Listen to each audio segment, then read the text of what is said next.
우리말 속담에 등잔 밑이 어둡다라는 말이 있습니다. 실제로 여러분 등잔 밑이 어둡습니다. 등잔은 보통 등잔대 위에 올려놓잖아요. 그래서 등잔불을 켜면 그 윗부분은 좀 밝고 주변은 밝게 하지만 그 밑에는 등잔대의 그림자 때문에 실제로 그 밑은 어두워요. 거긴 잘 안 보입니다. 우리가 이 속담을 가까운 데 놓고 먼 데서 찾는다라는 의미로 사용을 하잖아요. 그래서 뭐 잃어버린 물건을 찾거나 사람을 찾거나 어떤 사건의 어떤 이유를 단서를 찾거나 할 때 나중 됐을 때 참 등잔 밑이 어두웠어, 가까운 데 두고 못 찾았어 라는 말을 합니다. 근데 이 속담이 참 인생 전체에도 적용이 되는 것 같아요. 우리는 뭘 많이 찾거든요. 제일 많이 찾는 게 행복이에요. 그리고 기쁨을 찾아요. 즐거움과 만족을 찾습니다. 근데 여러분, 가까운 데 두고 자꾸 멀리서 찾아요. 예수님은 임마누엘이라 우리와 늘 함께 하시거든요. 그 안에서 찾아야 되는데 우리는 멀리서 찾는다는 거예요. 주님은 우리에게 말씀하셨어요. 나는 세상이 줄 수 없는 평안을 너희에게 준다. 나는 세상이 줄 수 없는 참된 기쁨을 너희에게 준다. 주님이 가까이 계신데 주님이 주시는 걸 찾지 않고 우리는 먼 데서 엉뚱한 곳에서 자꾸 그걸 찾습니다. 요한복음 14장 27절인데요. 평안을 너희에게 끼치노니 곧 나의 평안을 너희에게 주노라. 내가 너희에게 주는 것은 세상이 주는 것과 같지 아니하니라. 너희는 마음에 근심하지도 말고 두려워하지도 말라. 우리 예수님이 주시는 평안은 세상이 주는 편안함과는 달라요. 여러분, 우리는 속고 있어요. 편안한 삶을 자꾸 찾는데 그것이 우리를 평안하게 하지는 못합니다. 여러분, 세상 좋은 침대, 엄청나게 좋은 침대를 가지고 있어도 마음이 불편하면 잠이 안 오시잖아요. 우린 편안함을 자꾸 찾는데 그것으로는 마음의 만족을 얻을 수 없어요. 우리 예수님 주시는 참된 평안만이 우리를 만족해 하시는 거예요. 기쁨도 마찬가지입니다. 요한복음 15장 11절에 내가 이것을 너희에게 이름은 내 기쁨이 너희 안에 있어 너희 기쁨을 충만하게 하려 함이라. 주님의 기쁨을 우리에게 주신대요. 이때 진짜 기쁜 거거든요. 근데 우리는 자꾸 주님이 주시는 것이 아니라 세상에서 기쁨을 얻으려고 한다는 거예요. 그런데 찾지를 못하죠. 나를 만족시킬 수 있는 기쁨은 없습니다. 잠깐은 될 수 있어요. 하지만 또 다른 목마름이 찾아오죠. 그래서 예수님이 말씀하십니다. 사마리아 성 우물가에 만난 여인에게 이 물을 마시는 자마다, 이 우물물을 마시는 자마다 다시 목마르려니와 내가 주는 물을 마시는 자는 그 속에서 영생하도록 솟아나는 샘물이 되리라. 세상이 주는 것은 다시 목마릅니다. 오히려 더 갈증을 유발시켜요. 그러나 예수님이 주시는 영생하도록 솟아나는 샘물은 다시 목마르지 않아요. 주님이 주시는 평안, 주님이 주시는 기쁨이 내 속에서 솟아오르면 여러분, 근심이나 두려움이 자리하지 못한다는 거예요. 여러분, 세상이 제일 두려워하는 사람이 누굴까? 근심하지 않는 사람입니다. 걱정하지 않는 사람이에요. 마귀가 제일 두려운 사람이 누굴까? 항상 기뻐하고 늘 기도하고 범사에 감사하는 사람이에요. 이 사람을 마귀가 제일 두려워해요. 마귀가 제일 강력한 그 사람을 넘어뜨리는 도구로 두 가지거든요. 낙심과 절망이라는 도구를 늘 유혹하고 시험해요. 근데 항상 기뻐하고 늘 기도하고 범사에 감사하는 사람, 그럴 일이 있어서 그러는 게 아니라 그렇게 하는 것이 하나님의 뜻이기 때문에, 샘솟듯 솟아나는 기쁨이 있기 때문에 그것 때문에 늘 기뻐해요. 그래서 마귀가 낙심시키러 왔다가 절망시키러 왔다가, 우리 그런 말 많이 하잖아요. 마귀가 시험 들어 도망간다고. 시험 들어 왔다가 마귀가 시험 들어서 도망가는 사람. 그게 누군가? 하나님 뜻대로 살아가는 사람입니다. 그 속에서 영생하도록 솟아나는 샘물이 있는 사람은요, 절대 넘어가지 않아요. 우리 그런 생각할 수 있습니다. 그런 사람은 정말 우리 교회에 뭐 한두 사람 있겠지. 아니, 기쁜 일이 없는데 뭘 기뻐하고 살고, 감사할 일이 없는데 뭘 맨날 범사에 감사해. 그런 거는 그냥 정말 한두 사람쯤, 믿음이 가장 좋은 한두 사람쯤 그렇게 하는 거고, 그거는 그냥 목사님이 맨날 설교하는 내용일 뿐이지 난 그렇게는 못 살아 라고 생각하는 분들도 계실 텐데, 여러분, 그 생각이 얼마나 위험하냐면 하나님이 하실 일을 스스로 제한시키고 있는 거예요. 물론 여러분, 예수를 믿는다고 일이 다 잘 되는 건 아닙니다. 여러분, 오늘 예배 드렸다고 내일 엄청난 역사가 일어나는 것도 아니에요. 오늘 아픈 몸이 내일 완전히 치유되는 것도 아닙니다. 물론 예수님을 믿을 때 하나님이 놀라운 역사를 나타내시는 때는 있어요. 하지만 그것이 우리 믿는 목적은 아니라는 거예요.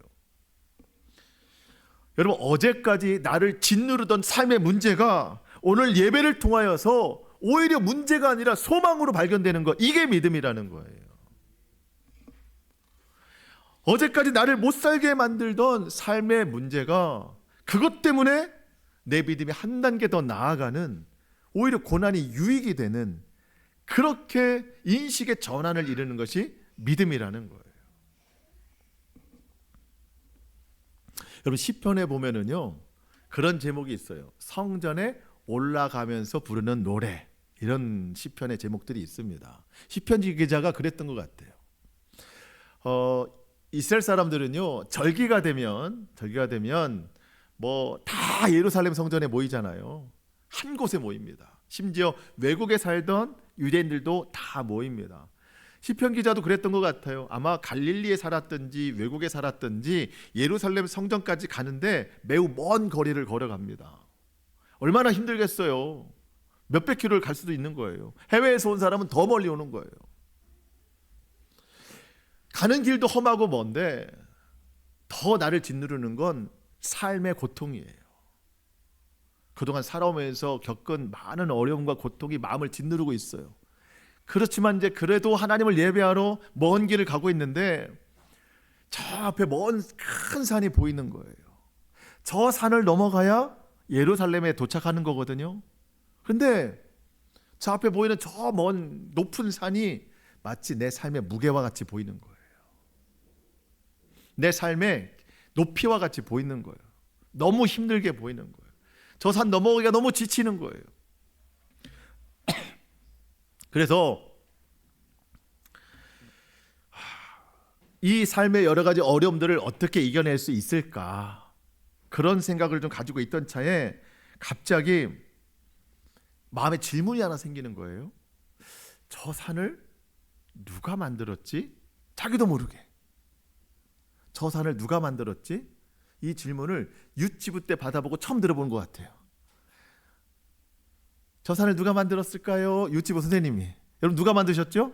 하나님이 만드셨잖아요. 하나님이. 그래서 마음에 대답이 올라오는 거예요. 그래, 하나님이 만드셨지. 저 산 하나님이 만드셨지. 하나님은 저 산보다 크신 분이지. 하나님은 저 산보다 높으신 분이지. 갑자기 해결된 거예요. 저 산을 넘어가는 게 힘든 게 아니라 저 산을 넘어가면 하나님을 만나고, 저 산이 그렇게 높아 보여도, 저 산처럼 내 삶에 고난이 힘겨워 보여도 이 산을 만드신 분이 하나님이시니까, 그 하나님이 나의 하나님이시니까 마음이 한결 가벼워지는 거예요. 그래서 이걸 만들었잖아요. 이 노래를 했잖아요. 시편 121편. 내가 산을 향하여 눈을 들리라. 나의 도움이 어디서 올까? 나의 도움은 천지를 지으신 여호와에게서로다. 저 산을 처음 봤을 땐 힘겨웠는데 하나님이 만드셨지 라고 하고 다시 보니까 그래, 오히려 도움은 하나님에게서 온다. 이런 신앙 고백을 하는 거예요. 여러분, 이게 믿음이라는 거예요. 여러분, 믿음은 하나님을 제대로 보는 거예요. 크신 하나님을 크게 보는 게 믿음이에요. 우리 하나님은 강하신 분이거든요. 그 강하신 하나님을 강하게 보는 게 믿음이라는 거예요. 나는 약하지만 우리 하나님은 크고 강하신 분이시다. 그렇게 믿고 받아들이고 삶을 살아내는 게 믿음이라는 거예요. 여러분, 그런 믿음이 세상을 이깁니다. 여러분, 마음에서 솟아나는 감사와 기쁨. 저 지난 한 주간 동안 이 기도하면서 살았어요. 이게 가장 큰 기쁨인 것 같아요. 주변에서 나를 기쁘게 할 일들, 즐겁게 할 일들 뭐 여러 가지 있긴 있겠지만 그게 내 만족은 아니에요. 그래서 일주일 동안 전 그 기도했어요. 하나님, 다른 기쁨이 아니라 제 속에서 솟아나는 은혜와 기쁨으로 충만하게 하소서. 저와 여러분이 그것을 위해서 기도를 해야 됩니다. 하나님이 기도하는 자에게 반드시 부어주시리라고 믿습니다. 예수님께서 그 여인, 사마리아 수가성에서 만난 여인에게 물을 비교해서 말씀하셨잖아요. 네가 들어온 이 우물물을 마시는 자는 또 목마르지만 내가 주는 물을 마시는 자는 영생하도록 솟아나는 샘물이기 때문에 다시 목마르지 않다. 그 물은 결국 성령이다. 근데 이 여인이 오해를 했어요. 진짜 물인 줄 알았어요. 그래서 예수님께 15절 보니까 여자가 이르되 주여 그런 물을 내게 주사 목마르지도 않고 또 여기 물 기르러 오지도 않게 하옵소서. 그런 물 있으면 제게 좀 주십시오. 아주 물 기르러 다니기가 귀찮아 죽겠습니다. 속마음은 뭐예요? 사람들 눈을 피해서 자꾸 이렇게 도망자 신세처럼 살아가는 거 너무 피곤합니다. 그러니 그런 물 좀 있으면 저한테 주십시오. 한 번 마시면 영원히 목마르지 않는 물을. 오해하고 있잖아요, 지금. 근데 예수님께서는 그 오해를 풀어주시는 것이 아니라 이 여인의 삶에 대해서 말씀을 해주십니다. 그러면서 생수의 의미를 다르게 전달하시는데요. 여러분 16절로 18절인데요. 이 부분을 좀 같이 읽어보겠습니다. 16절로 18절 시작. 이르시되 가서 내 남편을 나는 남편이 없나이다. 예수께서 이르시되 내가 남편이 없다 하는 말이 옳도다. 너에게 남편이 5이 있었고 지금 있는 자도 내 남편이 아니니 내 말이 참되도다. 아멘. 예수님은 갑작스럽게 대화의 화제를 전환하시는데 가서 내 남편을 불러오라 합니다. 이 여인이 제일 나누기 싫은 대화의 주제가 남편이에요. 어디 가서 남편 얘기하고 싶지 않아요. 이 여인이 지금 6번째 남편과 살고 있는데 정확한 이유는 몰라요. 남자들이 잘못됐는지 이 여자가 어떤 욕망이 있었는지 그건 설명이 되지 않습니다. 이유가 어찌되었든 6번째 남편과 살고 있다는 이 사실을 누구에게도 말하고 싶지 않고 말할 이유도 없어요. 나는 남편이 없나이다. 이 말은 그 얘기는 그만하십시오라는 얘기예요. 남편 얘기는 하지 마세요. 저는 그 대화가 제일 싫습니다. 그러니 한 번 마시면 영생한다는 그 물 내가 좀 달라고 했으니 그 대화나 좀 이어가 주십시오 라는 뜻이거든요. 이 여인은 그 자신의 현실을 감추려고 하는 거예요. 근데 예수님께서는 이미 오래전부터 다 아신 것처럼 그 여인의 삶을 말씀하시거든요. 네가 남편이 없다 하는 말이 옳다. 너에게 남편이 5이 있었고 지금 6번째 남편도 너는 남편이 아니라고 생각하고 살고 있는 거 그래 그 말이 참되다. 여러분 예수님께서 이 말씀을 하시는 것은요 그 여인이 지금껏 무엇을 갈망하면서 살아왔는지를 스스로 돌아보게 하시는 거예요. 이 여인에게 있어서는 남편이 꺼내고 싶지 않은 주제였지만 그 불편함 속에 가둬놓고 있는 하지만 자신은 알고 있는 내가 어떤 욕망과 어떤 만족으로 살아가고 있었는가를 감춰놓고 있는 거예요. 근데 이건 누구에게도 말하고 싶지 않았던 거죠. 여러분 예수님께서 우리를 만나주시는 첫 번째 의미는요 우리 자신을 만나게 하시는 거예요. 내가 나를 만나게 하는 거예요. 사람들은 남은 잘 보고 다른 사람에 대해서 말은 잘하지만 자기 자신에 대해서는 몰라요. 자기 자신에 대해서 분별할 줄을 몰라요. 마치 우리 예수님은 거울과 같아서 그분 앞에 서 있으면 내 자신이, 내 마음이 투명하게 다 보이는 거예요. 예수님이 무언으로 하시는 말씀이 그거예요. 여인아, 지금 네 마음속에 네가 어떤 욕망으로 살고 있는지 네 스스로를 봐라. 네가 지금 만족과 기쁨, 즐거움을 찾고 살아가고 있는데 과연 어떤 만족을 누리려고 했는지 너의 마음을 한번 봐라. 너를 봐라. 그걸 감추려고 하지 말아라. 감추면 아무 것에서도 해결이 안 돼요. 감춘 대로 살아가게 되는 거예요. 주님은 그걸 보게 하시는 거예요. 예수님만 그걸 나타내시는 거예요. 다른 사람에게 다 감췄어도 예수님 앞에서만은 그걸 보라는 겁니다. 이 여인은 그동안 참되지 않은 것에서 참된 것을 찾았어요. 기쁨을 찾았는데 참된 기쁨이 없잖아요. 왜? 없는 곳에서 찾았으니까. 만족을 찾았는데 참된 만족이 아닌 것에서 찾으니까 만족이 없는 거예요. 그렇게 반복된 것이 지금 몇 번째예요? 6번째예요. 예수님은 이 여인을 책망하시려고 하시는 것이 아니라 그 여인이 그토록 갈망하고 있는 참된 기쁨, 참된 만족을 주시려고 하는 거예요. 여러분, 지금 이 여인이 6번째 남편과 살고 있다고 했는데, 여러분, 6 다음은 뭐죠? 7입니다. 6 다음은 7이에요. 그런데 성경에서 6 다음은 또 6이에요. 왜 그런가요? 성경은 7을 완전수로 말씀하시거든요. 7째 날 하나님이 온 세상을 완전하게 창조하셨다. 그런 의미로도 7이 완전수예요. 7에서 하나 빠진 게 6인데, 그래서 6은 불완전의 상징입니다. 아직 7이 못 됐기 때문에. 여러분, 이 여인이 자기의 만족을 구하려고 하나부터 6까지 왔어요. 그런데 참된 것을 만나지 못하고 6이 아니라 다음을 만나도 또 만족이 없는 6인 거예요. 완전을 주시는 분은 누구예요? 예수 그리스도라는 거예요. 그래서 어떤 목사님이 이 본문으로 설교를 하셨더라고요. 제목을 보니까 사마리아 여인의 7번째 남자, 이런 제목으로 설교를 하셨더라고요. 무슨 의미인지는 아셨겠죠?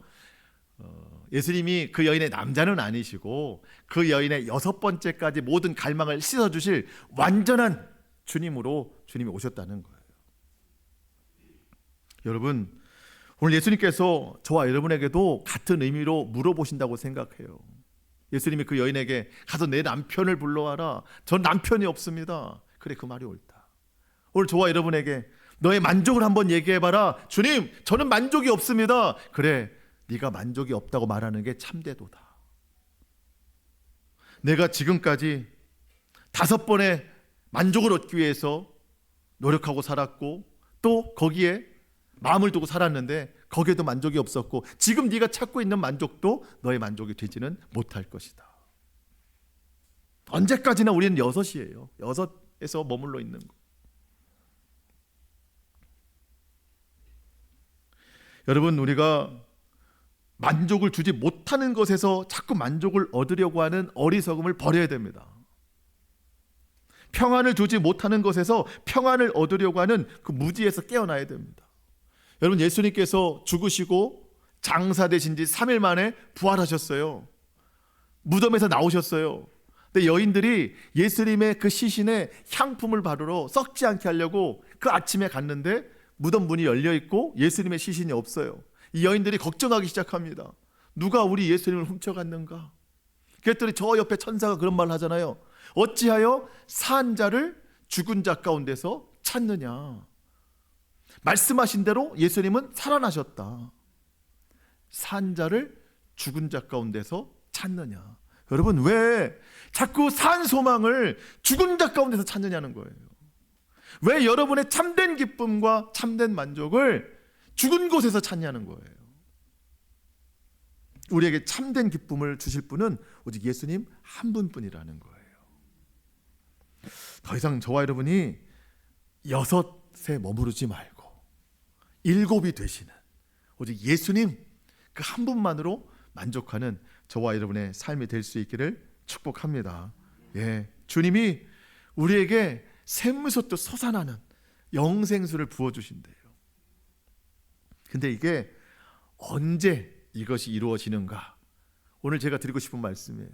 여러분, 삶이 문제가 아니더라는 거예요. 문제는 뭐예요? 예배에 있더라는 거예요. 예배. 이 여인이 6째 남편과 같이 살고 있는 게 그 삶의 문제가 아니더라는 거예요. 예배가 무너졌기 때문에 그렇게 됐더라는 거예요. 이 여인은 자신의 삶을 막 꿰뚫어 보시는 그 예수님을 선지자라고 부릅니다. 호칭이 많이 바뀌었어요.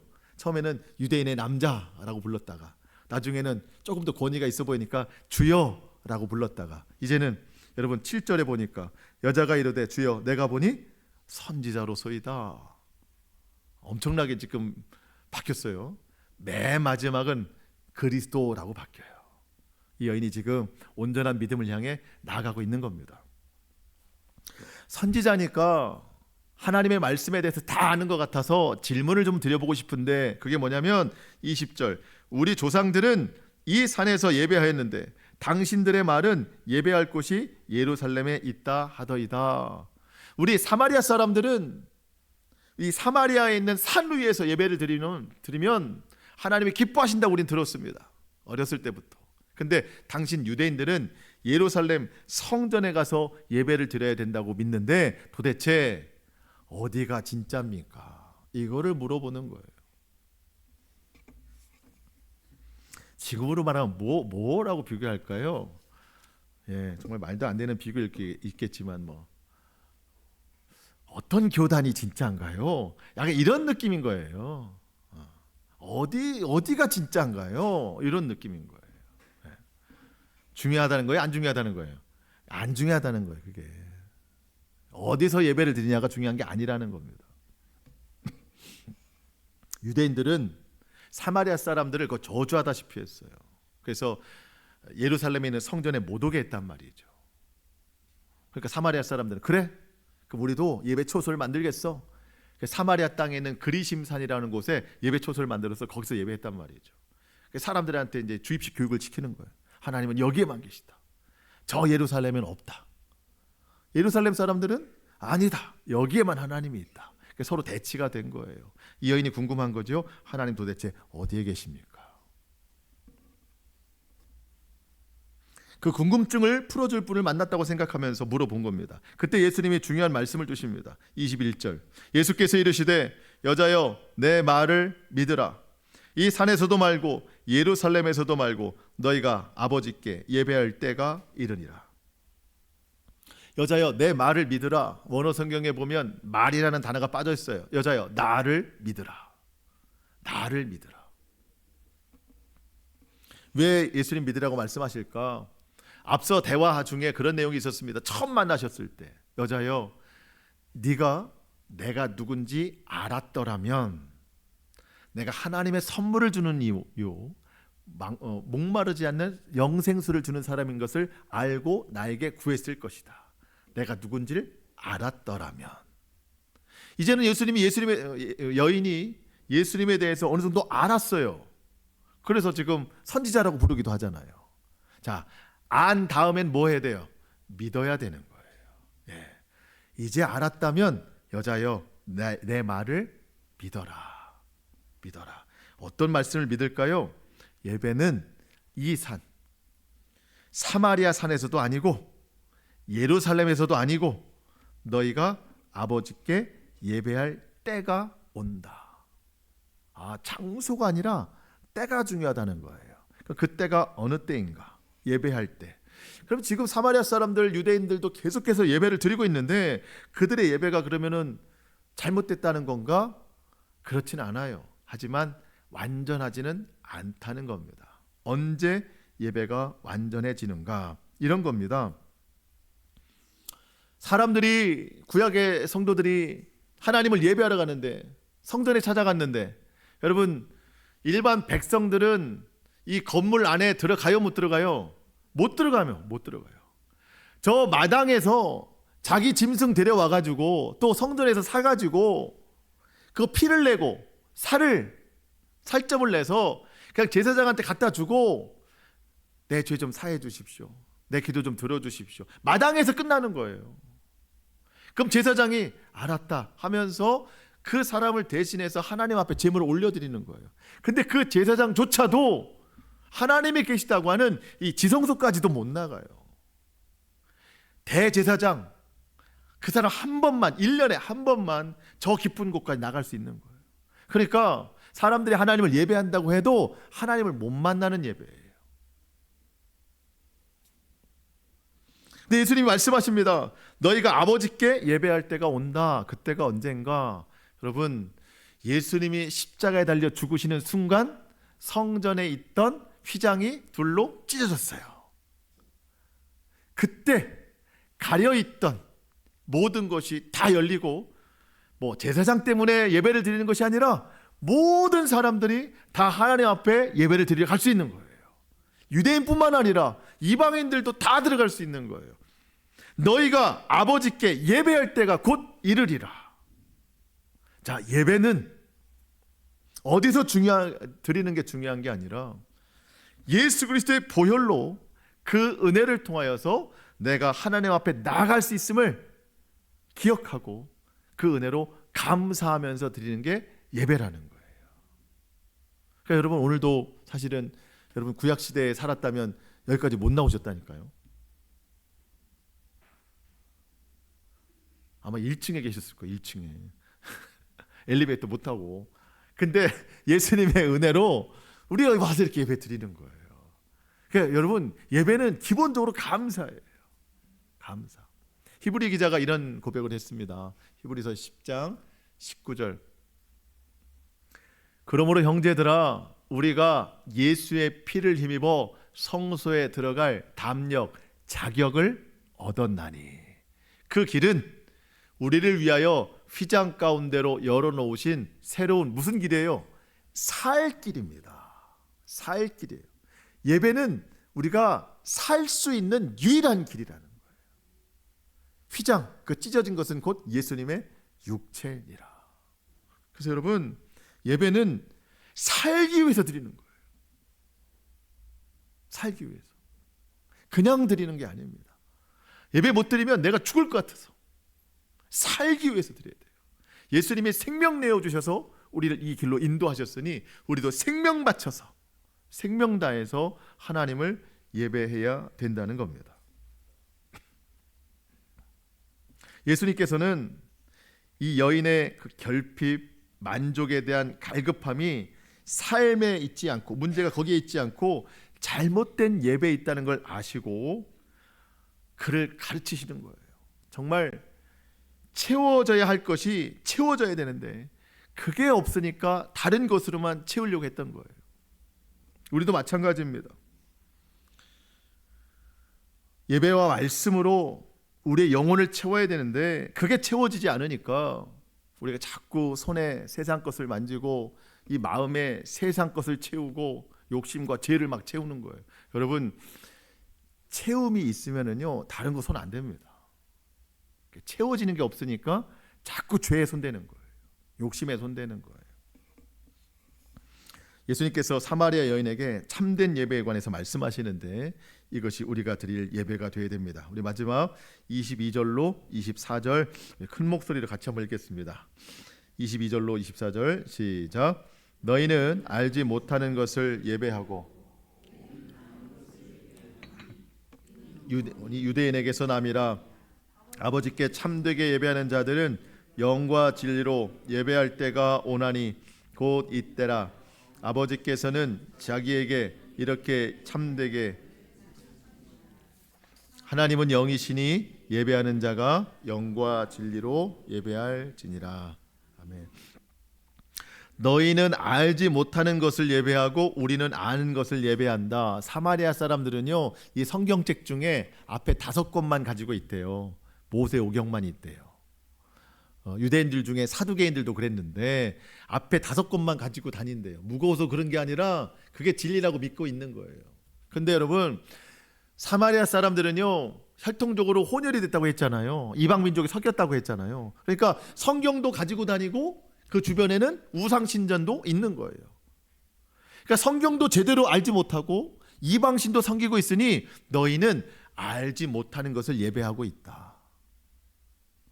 우리는 아는 것을 예배한다.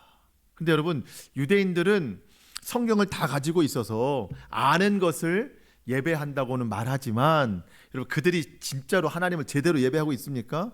아니라는 거예요. 예수님이 말씀하시는 건 유대인들이 우월하다 그 뜻이 아니라 알지 못하는 것을 예배하는 사마리아인들이나 아는 것을 예배하는 유대인들이나 똑같다는 거예요. 우리에게 하시는 말씀이 뭐겠어요? 하나님을 안다고 믿는 사람 우리나 믿지 않는 세상이나 뭐가 다르냐는 거예요. 하나님을 믿는다고 믿는데 똑같이 근심하고 똑같이 염려하고 똑같이 불평하고 감사가 없고 기도하지 않고, 그러면 안 믿는 그들이나 뭐가 다르냐는 거죠. 여러분, 우리는 하나님을 아는 만큼 믿고 믿는 만큼 살아내야 됩니다. 그것이 믿음이에요. 아버지께 참되게 예배하는 자들은 영과 진리로 예배할 때가 오나니 곧 이때라. 아버지께서는 이렇게 자기에게 참되게 예배하는 자들을 찾으시느니라. 하나님은 영이시니 예배하는 자가 영과 진리로 예배할지니라. 반복되는 단어가 있지요. 영과 진리. 여러분, 예배는 영과 진리로 드리는 건데 두 가지를 설명드립니다. 영은 성령님이에요. 성령님이 인도하시는 예배를 드려야 됩니다. 내 육체가 원하는 대로 드리는 예배를 드리는 게 아닙니다. 내 육체의 만족을 위해서 드리는 예배도 아닙니다. 여러분, 오늘 우리가 예배에 대한 어떻게 보면 좀 마지막 결단이 있어야 되는 거예요. 예배의 중심이 하나님께 있어야 된다는 겁니다. 여러분, 예배는 우리가 하나님을 가장 높여드릴 수 있는 유일한 방법이고 하나님을 가장 기쁘게 해드릴 수 있는 중요한 일이에요. 그런데 그 중심이 하나님께 있지 않고 나에게 있다. 그럼 시작부터 잘못된 예배입니다. 오늘 나의 예배를 하나님이 어떻게 받으실까? 그거를 생각하고 하나님 편에서 나의 예배를 봐야 돼요. 그렇지 않고 예배의 중심이 하나님께 있잖아요. 그러면은 하나님이 눈치 보세요. 우리를. 하나님이 조마조마하신다는 거예요. 하나님이 저 하늘에서 기쁘게 예배를 받으셔야 되는데 뭐 예를 들어서 뭐 누구 오늘 참 저 속상해 보이는데 예배 어떻게 잘 드릴 수 있을까? 오늘 몸이 많이 피곤해 보이는데 예배 잘 드릴 수 있을까? 하나님이 눈치 본다니까요. 오늘 기분이 매우 안 좋아 보이는데 온전한 예배를 드릴 수 있을까? 물론 하나님이 그런 예배를 받으시기도 원하시지만 그렇지 못한 예배를 드릴 때 우리에게도 만족이 없으니까 하나님이 계속 우리의 눈치 살피시는 거예요. 조마조마하시는 거예요.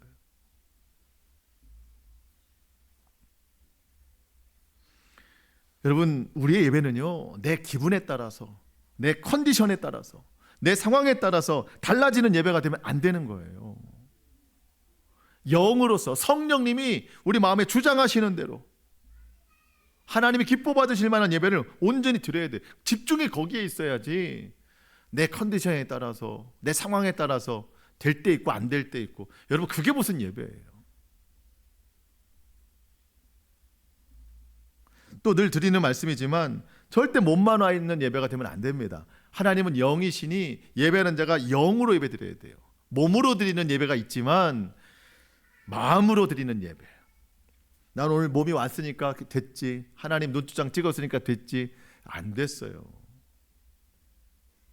사람들은 그래요. 오늘 누구누구 왔어, 누구누구 와서 서로 확인이 돼요. 우리 뭐 서로 다 알아요. 근데 하나님만 모르시는 것 같아요. 하나님 왜 예배 안 받으셨다고 하니까. 근데 여러분, 하나님만 알고 계시는 거예요. 그가 예배를 드렸는지 안 드렸는지는. 우리가 모르는 거예요. 몸만 와 있다고 예배 드린 거 아니에요. 우린 착각하고 있는 거예요. 아까도 말씀드렸지만 여러분, 병원을 가요. 병원 건물만 갔다 오면 낫는 게 아니잖아요. 가서 의사를 만나야죠. 우리 예배당에 오면 하나님 만나야죠. 그래야 능력을 얻는 겁니다.